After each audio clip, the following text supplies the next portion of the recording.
this is the gospel in a nutshell. And if you're a Christian, send this to one of your friends who isn't. Let's go. Now, I want you to think about the last time you did something that wasn't necessarily right. Maybe you went to the club last week Friday and got blackout drunk. Or maybe you told that little lie that you think that nobody would have found out. Now, those things are called sin.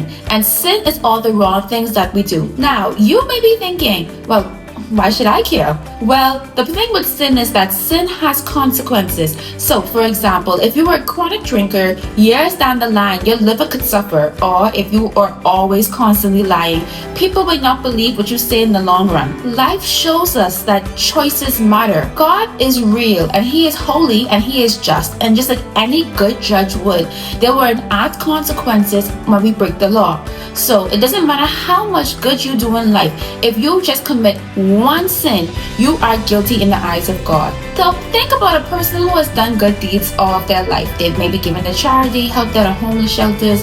However, one morning they decided to wake up and they decided to kill someone.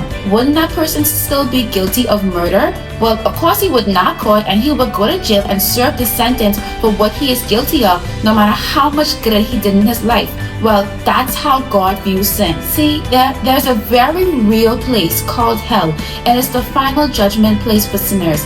It's longer than any life sentence that a court would give you. This is an eternal sentence for sinning against our Creator. However, there is hope. And this is where the good news of the gospel comes in. Jesus Christ, the Son of God, came to earth and died for our sins so that we can be reconciled to our Creator. He was perfect. He never sinned in His life. He never did anything wrong, but He was a human being just like us and experienced everything that we would go through. He also was 100% God, which made Him the perfect sacrifice for our sins. And He died and He rose again on the third day according to the scriptures. And because of that, we can be forgiven of our sins and reconciled with our Creator. In this case, the judge, instead of sentencing the criminal to a rightly deserved life sentence for murder, he would come off the bench and say, "You deserve this punishment, but I, the innocent person, the righteous judge, I'm going to take your place and take your punishment. And if you choose to accept this, you can go free, and I will take this punishment in your place." Now, is that deserved? No.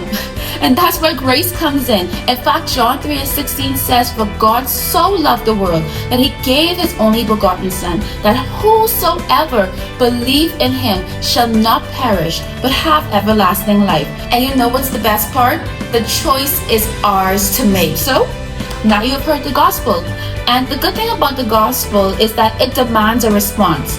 So the question is, what do you choose?